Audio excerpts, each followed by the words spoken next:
The reason to be in the coffee business 28 years ago was that if you ask somebody why you got a good cup of coffee or a bad cup of coffee, they couldn't tell you, they wouldn't tell you.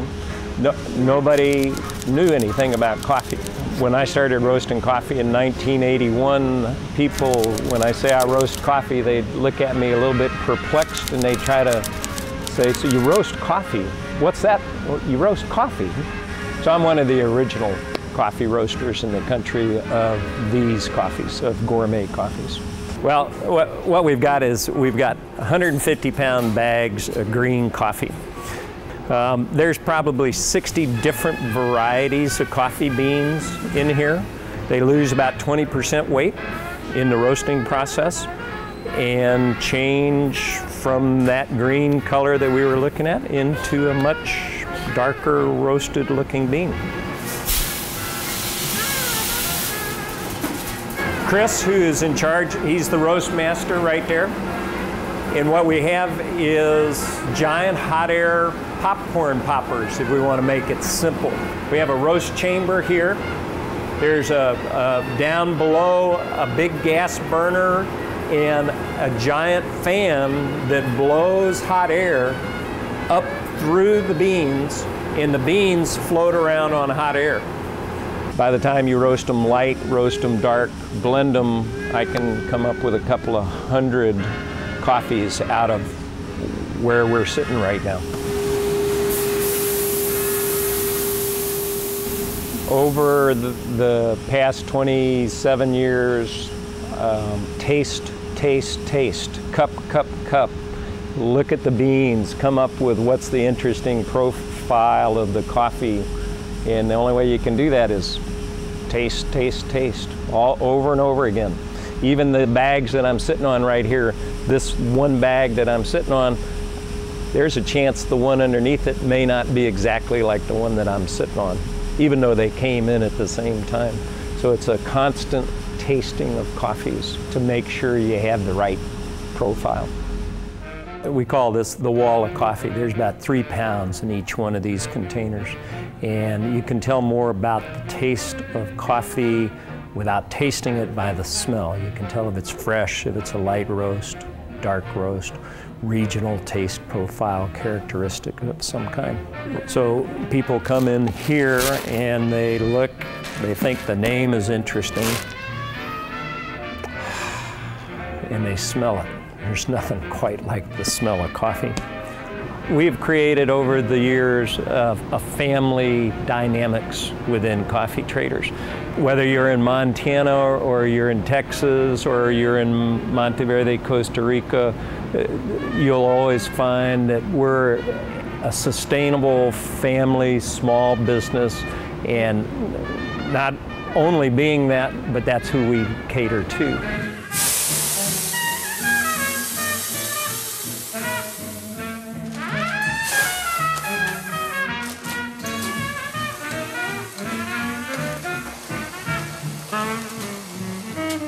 Paper traders, people that are trading commodities, the price can drop below what it costs to produce coffee. So paying attention to who we're buying our coffees from, even if they're through brokers, we're asking, is this a small co-op? Where's the money going? Is it fair trade?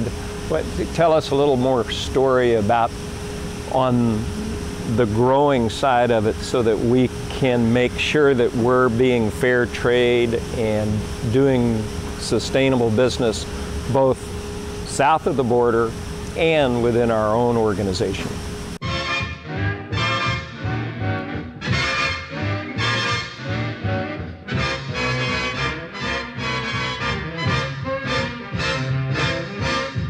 I always suggest if you're a cream and sugar drinker, you ought to taste it black, and you'll be amazed how many times you'll say, gosh, I don't even need to add cream and sugar to this. But if that's the way you like to drink coffee, then that's the way you ought to drink coffee.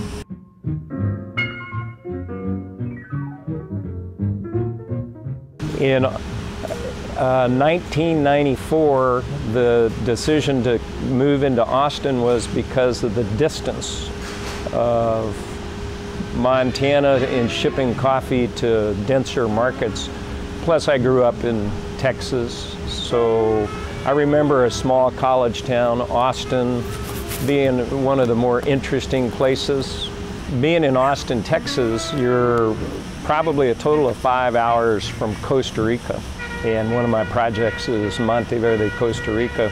So in the morning I can get up, get on an airplane, and by the evening watch the sunset on the Pacific coast of Costa Rica. So there's a real appeal to being closer to where the coffee grows.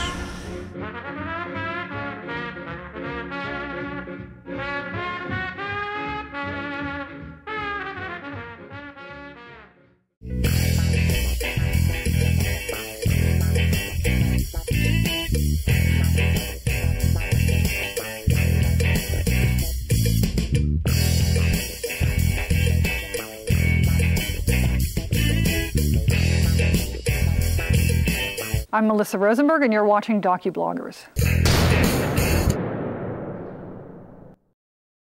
I am a guy with a high school education, and I wasn't a very good student. I am from the minimum wage working world. That was what I was doing before I joined Black Flag. I was earning $3.50 an hour scooping ice cream and taking inventory and making the nightly deposit at a Haagen-Dazs in Washington, D.C. I am basically equipped to park your car, sweep up after your pet, and put fries in a bag as you drive by a box on the side of a Wendy's.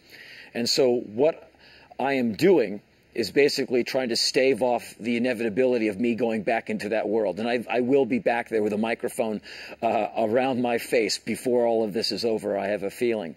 And so why do I do all that stuff? Because they offered me the chance for employment. I'm not an actor, and after 30-some movies, you think Hollywood would have figured that out. I mean all of it very sincerely, and it's not just a job, but I'm not really good at any of this stuff. I can't hold a note, and I go out on stage with just a microphone and my modicum of intellect every night and just go, look, folks, here's where I went, here's what I saw, and here's how I feel about it. You know, I'm no professor. I saw a few things growing up maybe a young person shouldn't see, but that's just life in a big city. What are you going to do? And then I joined Black Flag, and I got America right in the teeth. And in the first 18 months of being out on the road with the band, I saw America, like just warts and all, right in my face. It's been about a year since I was around doing a lap around America.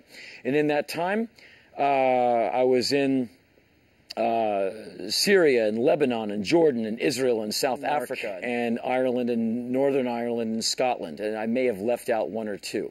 Anyway, I was in all those places, took a lot of photos, shot 5 documentaries, wrote another book, and did about 175 shows.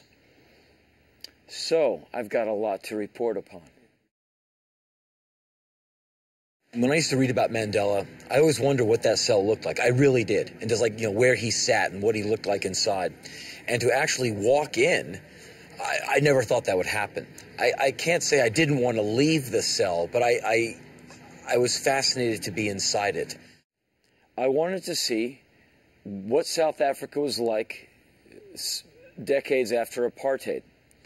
And because I think that apartheid, well, the recovery and the relationship between blacks and whites in South Africa perhaps needed to be reassessed. And the indigenous African people there, you know, like black folks, whatever you'd like to call them, you know, real Africans, their struggle for freedom is the same struggle for freedom that you're seeing in a lot of other countries. And we're walking around and all you see these beautiful children, they're everywhere, kids are everywhere, and their clothes are so clean. Their clothes are so clean and they're so pressed and folded. And then you see these women doing the laundry. Man, they are furious at any dirt in that clothing. They're getting it out. And these kids have clean clothes every day. And it's that dignity. And these kids learn it at an early age. And it really calls out racism on its face and calls out classism on its face. And these people are saying, I'm doing everything that you're telling me to do to be a decent citizen of the world. I'm in. I believe it. I believe in it. And it makes you see you with your shirt tails hanging out and you haven't shaved in a couple of days. You're like, damn, man, These guys want the dream more than I do, or at least as much as I do, and they deserve it as much as I do. My fear is that eventually no one comes back here. Awful condos come up in his place, and Louisiana loses this jewel in his crown that is what is essentially New Orleans. I'm 47 years of age. I've been doing shows in New Orleans since I was 20. And as the city I love very much. It's a great part of America, and the world knows it. And it's a great part of the world. It's a cultural bastion for the earth to dig on. And that's why when you're there, you see people from Australia, people from Japan, people from Germany. Everyone's coming to dig the jambalaya and the great music and the hospitality and the looseness of it.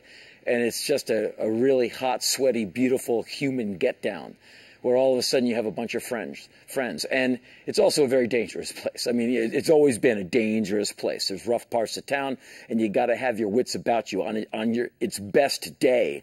You got to be looking around. So when Katrina hit, when it was a part of America, you know, you figure every American would be standing up giving aid.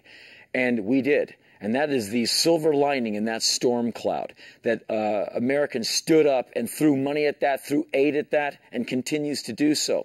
We, the private sector, threw well over $1 billion from our very flattened wallets. We threw at that thing. Every radio station did multiple benefits. Every band that you know and I know all did benefits. Every artist, you know, strummed their guitar, painted pictures, jumped up and down, whatever. Raised money, gave out of their own wallets. I threw a bunch of money at that thing. People who didn't have the proverbial pot gave money. People were folding $20 bills and sending it to New Orleans because we give a damn, and that's what's great about America. What failed? FEMA. What made a great effort? The National Guard and the Coast Guard. The Coast Guard and the National Guard would have been better suited not having most of their personnel and their vehicles and equipment in Iraq. And so we, in general, failed the people of New Orleans.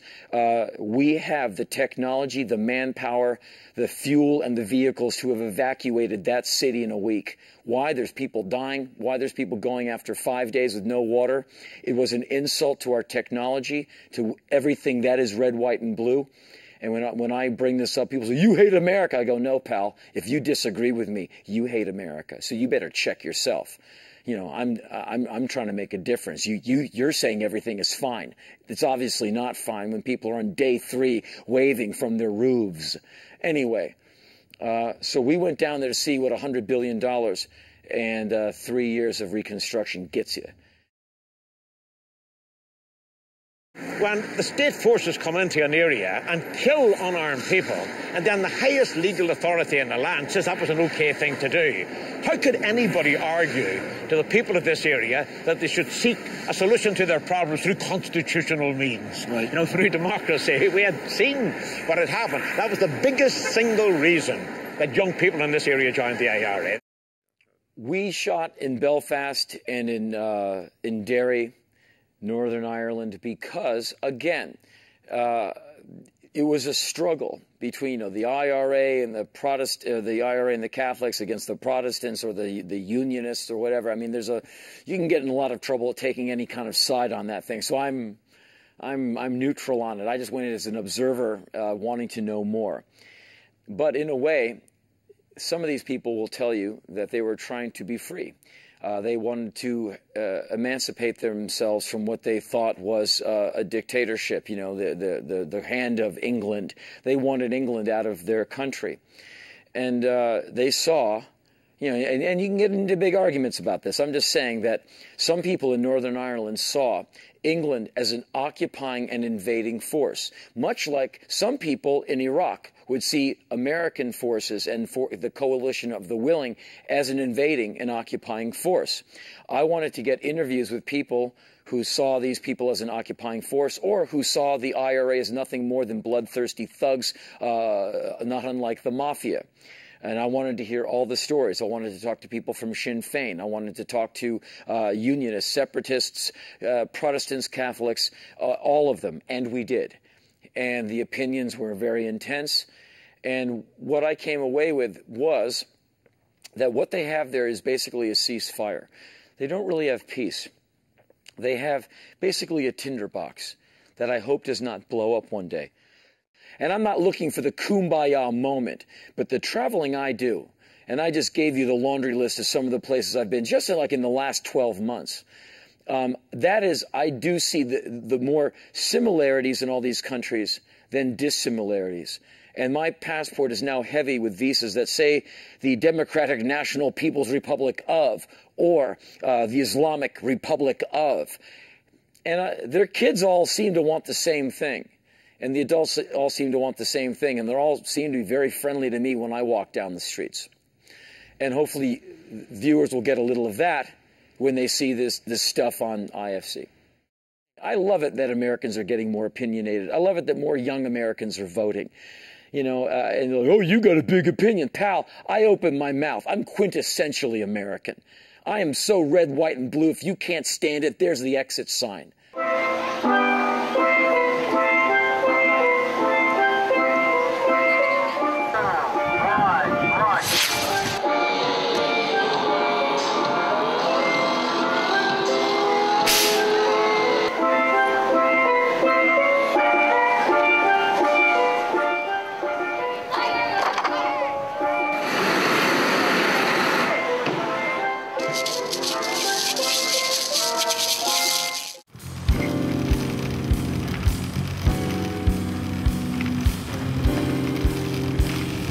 In 2004, the community voted about 63% of the vote to build a commuter rail line on what was existing freight track. It's really fascinating because this existing freight track just happened to go through the right parts of the city for us to bring passengers throughout the northern part of the city, northwest, through the eastern part of the city, and then into downtown. And now what we need to do as we're getting close to opening and operating the commuter rail line is to start a really radical and advanced community involvement safety outreach program to make sure people understand the needs of and the importance of being safe. Has anyone seen the train on those tracks? Raise your hand if you've seen the train. I'm sure you have. There's a lot of different trains that go up and down those tracks. What we're doing is we're going out to all of the schools within a mile of the tracks.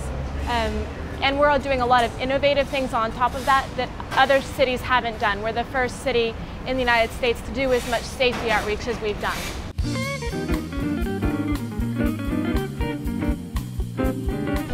The city really grew up around this rail line. The rail line was built 125 years ago to bring granite down from Marble Falls to build the Capitol. And so over the years, we sort of forgot it was there. It only had one or so freight trains going down it a day. So the community's forgotten that the rail line was very active, and now we're going to be really activating it. It's a fascinating opportunity for the community, but at the same time, a little bit of a challenge that I think we're meeting with our safety outreach program. There are miles and miles and miles of track throughout the city, and if these tracks and these railways are not respected, accidents and injuries will happen. So parents, don't let your children play on tracks. That can be dangerous and it can be deadly.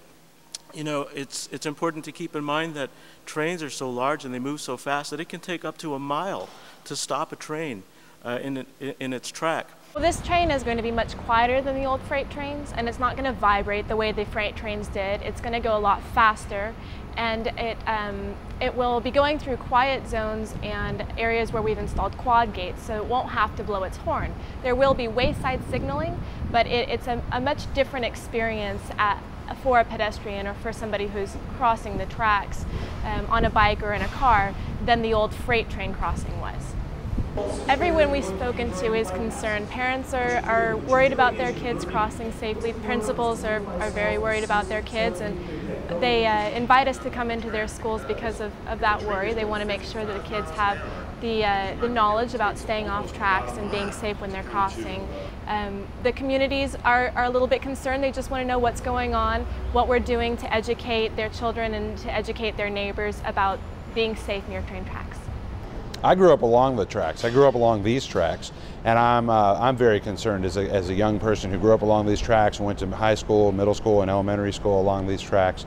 And one of the things that's pretty obvious is the schools that are along the tracks certainly could be the ones that could be the most effective. So we're reaching out to them now. We're going and speaking to them, and we're putting up signs. These kids walk out of school, they go right across those tracks. They might be in the mood to maybe walk down along the trackway, and we need to make sure they know that is a very dangerous thing to do now. The greatest challenge to this campaign is it's never been done before. We're doing something that no other city in the U.S., as far as we can find, has ever done an innovative safety outreach effort to the community about rail safety like this. And so it's really fascinating and it's a lot of fun, but at the same time it's a challenge every single day. So along with all the presentations we're doing, we're also working with the Girl Scouts. We're going to have a rail safety event at one of our stations. We worked with the Austin School of Film to run a PSA competition for youth where they created PSAs for us whose topic was rail safety. Well, of course, every age group is different. It's been a real challenge to go out and speak to the kids. Young kids, we get dressed up for and we have a lot of fun when we go out and speak with them. Older kids, they want to do things that when you tell them not to do something. So we need to make sure they understand that they need to be safe around the rail line. I'm Melissa Rosenberg, and I'm a screenwriter and television writer-producer. I'm in Texas for the Austin Film Festival and to speak on some panels about Twilight and Dexter and the film industry in general. I sort of backed into screenwriting. I did a lot of different things. I was a dancer, a musician. I was into politics and psychology. I studied a lot of different things and had many different interests. I was good at many things, but not great at any one. And I sort of discovered that screenwriting was a way to utilize every experience, good and bad, and to bring it all into one sort of cohesive career. I had not read the Twilight books before I was approached. The studio who's releasing Twilight also released my first movie, Step Up. And so the president of that company called me several months after the Step Up release and said, how do you feel about teens and vampires? And I said, I love teens and vampires. I'm a big fan of the genre. I'm a big fan of Joss Whedon's Buffy the Vampire Slayer. It's always been something that I have gravitated toward. And so, but I had not heard of the books. And I was at a friend's house at the time, and so I got off the phone. I said, you heard of this book, Twilight? And he grabbed it off his shelf and handed it to me. That was my first indication that, that this book had a following.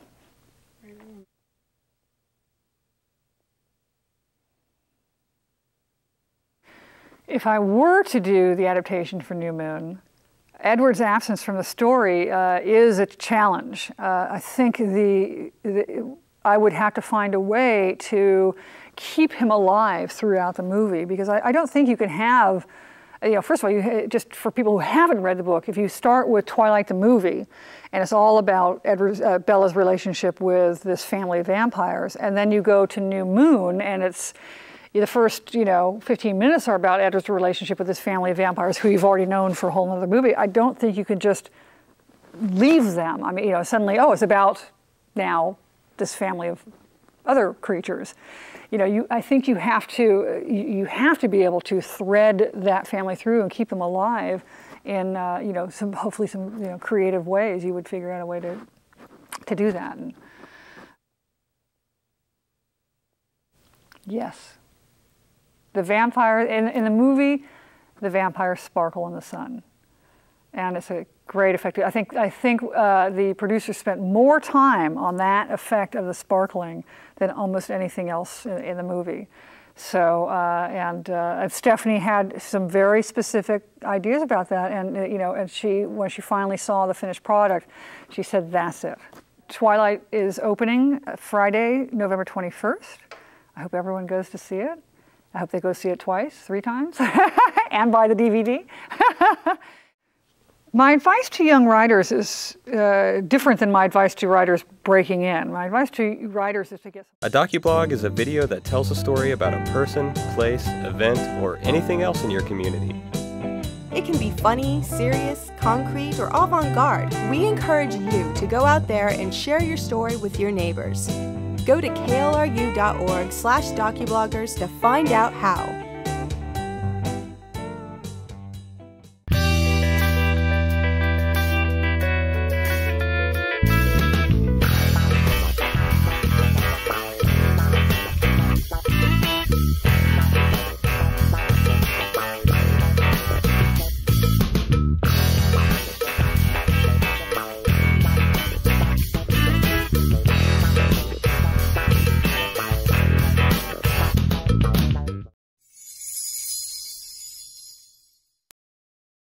a Docublogger. Log on to docubloggers.org to share your opinions and story ideas, or get out your camera and create your own docublog.